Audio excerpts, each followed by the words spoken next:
দেখো বন্ধুরা, আমাদের বাড়ির পাশে আশ্রমে অন্নপূর্ণা পুজো হয়, সেইখানে চলে গেছি আমি পুজো দিতে। আমি একটা রজনীগন্ধার মালা নিয়েছি মাকে দেবো বলে। আমাদের মাকে দর্শন করো তোমরা।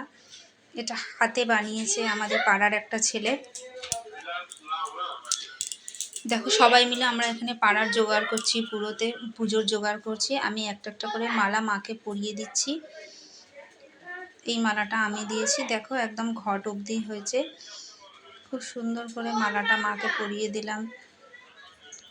ঠাকুরমশাইকে বলছি ধরে মালাটা ঘটের মধ্যে দিয়ে ঠিকঠাক করে দিতে। এবার যাচ্ছি বাবাকে মালাটা পরাতে। আকন্দ ফুলের মালা বাবাকে পরিয়ে সাজিয়ে দিলাম বাবাকে।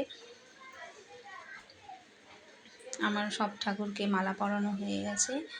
এবার এখানে দেখো বাবার ঝোলা বাঁধা হচ্ছে, যে ঝোলায় ভিক্ষা দেবে। আমি ভিক্ষা দিয়ে দিলাম বাবার ঝোলাতে দিয়ে। এবার অষ্টমী পুজোর অঞ্জলি শুরু হয়ে গেছে। সবাই মিলে আমরা বসেছি এখানেতে অঞ্জলি দিতে।